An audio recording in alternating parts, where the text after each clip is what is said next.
갤럭시 새로운 폴더블 시리즈가 모습을 드러냈습니다. 폴드 7의 역대급 흥행과 트라이폴드의 이슈로 이번 폴드 8 시리즈는 더 많은 분들이 기대하고 계신데요. 폴더블 폰을 사용할 때 어떤 점을 고민해봐야 하는지 말씀드릴게요. 안녕하세요, 인테크입니다. 삼성전자의 폴더블 8번째 시리즈가 공개됐습니다. 매년 여름 새로운 Z 시리즈를 내놓고 있는데 작년에는 정말 역대급 흥행이었죠. 그 중에서도 특히 폴드 7의 인기가 대단했어요. 성공의 이유는 여러 가지가 있겠지만 가장 큰 요소는 그동안 유저들이 바라던 다이어트에 성공하면서 S 시리즈 울트라보다 가벼워진 무게와 외부 내부 스크린 모두 활용성이 높아지면서 기존 폴드 유저들이 많이 넘어왔기 때문인 것 같습니다. 그리고 바타입을 사용하던 분들도 이제는 구매할 때가 됐다라는 생각을 많이 하셨는지 폭발적인 관심을 받았습니다. 이번 8번째 폴더블 시리즈는 기존 플립 폴드 폼팩터에 와이드 폴드를 추가해서 새로운 비율의 제품을 선보였는데요. 와이드 버전을 펼쳤을 때 사용자 경험이 얼마나 색다르고 편리하게 다가올지 저도 기대가 많이 됩니다. 기존 폼팩터 제품들도 많은 개선이 있었는데요. 이 부분에 대해서는 제가 직접 제품을 만져본 핸즈온 후기 영상에서 말씀드리도록 하고요. 오늘 영상에서는 바타입을 주로 사용하던 유저분들께서 폴더블 폰으로 넘어와 처음 구매할 때 꼭 알고 계셔야 할 몇 가지 사항을 알려드릴게요.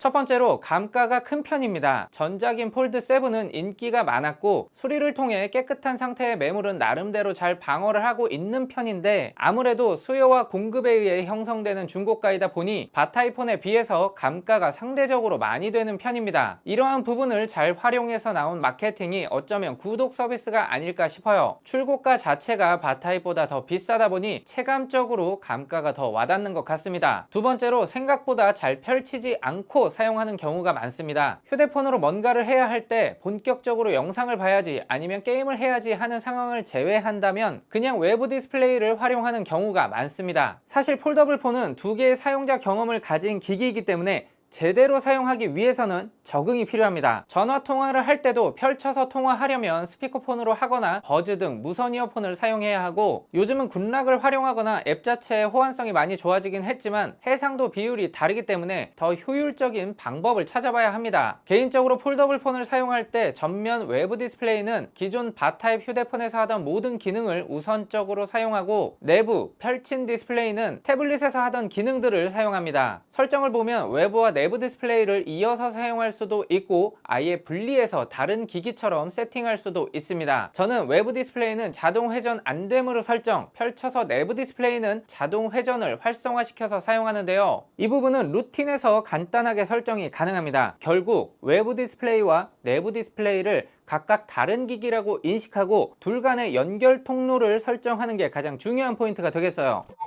세 번째는 액세서리 고르기가 생각보다 어렵습니다. 폴더블을 제외한 바타입 관련 제품으로 대부분 출시가 되기 때문에 대표적으로 차량용 거치 및 충전기 고르기가 어려워요. 아직까지도 사실 이렇다 할 만한 액세서리는 없었는데요. 접은 상태와 펼친 상태를 자유자재로 거치하기가 쉽지 않습니다. 폴드 7으로 오면서 경량화된 덕분에 자력이 강한 마그네틱 충전기로 일부 커버가 되긴 했지만 힌지 보호 등 무게감 있는 케이스를 사용할 때는 맥세이프 충전기로 펼친 상태를 유지하기는 어려웠습니다. 마지막으로 파손에 대한 두려움이 있습니다. 아무래도 접었다 폈다 하는 동작이 기본으로 필요한 제품이고 하루 종일 손으로 들고 다니다 보면 여기저기 찍히기도 해요. 폴더블 특성상 전체 보호가 쉽지 않다 보니 떨어뜨렸을 때 손상되는 정도가 바타입에 비해서 클 수밖에 없습니다. 그렇다고 또 너무 강력한 케이스를 끼우자니 전면 디스플레이 간섭이 발생되거나 어렵게 경량화한 폴드의 무게를 다시 무겁게 만들기 때문에 이게 제대로 쓰는 게 맞나 현타에 빠지기도 해요. 폴드 7의 경우 삼성 정품 마그넷 케이스를 보면 전면 프레임 없이 후면만 제공을 했고 전면은 필름으로 제공을 해줬거든요. 이 부분은 삼성에서 힘들게 만든 가벼운 폴드에 최적화된 액세서리 구성을 제시했다고 생각합니다. 제가 직접 사용해보니 처음에는 전면 프레임 케이스가 없는 게 불안하기도 했는데 외부 디스플레이 베젤이 워낙 얇게 만들어져서 구조적으로 얇게 만들어진 전면 케이스는 쉽게 부러지거나 끊어지더라고요. 결국 전면은 때는 필름만 붙이고 사용했습니다. 결국 폴드 시리즈를 제대로 사용하기 위해서는 사용 중 발생될 수 있는 파손에 대한 대책이 있어야 합니다. 폴드 시리즈는 바 타입에 비해 부품값이 비싸다 보니 수리비 부담도 자연스럽게 커지거든요. 작년에 제가 폴드7 보험에 대해서 다양하게 공부하고 업로드한 영상이 있는데요. 그때 당시 여러 시나리오에서 빠지지 않고 추천드렸던 상품이 카카오페이 손해보험 휴대폰 보험이었습니다. 이번 폴드 시리즈 출시에 맞춰 카카오페이 손해보험에서 첫 달 보험료 이벤트를 진행한다고 하니까요. 휴대폰 보험 가입을 고민하고 계셨다면 살펴보시기 바랍니다. 참고로 폴드 시리즈가 아닌 아이폰, 바 타입 갤럭시도 혜택을 받으실 수 있습니다. 가입도 카카오톡에서 쉽게 접근할 수 있는데요. 휴대폰 보험이라고 검색한 뒤 서비스 바로가기를 통해 가입할 수 있습니다. 자세한 이벤트 내용은 더보기란 참고 부탁드립니다. 사전 예약을 하신 분들은 이제 곧 기기를 받으실 텐데요. 새 폰을 언박싱 하는 건 언제나 설레는 일이죠. 양품 받으셔서 잘 활용하셨으면 좋겠습니다. 저는 폴더블 A 시리즈 관련 영상으로 찾아오도록 하겠습니다.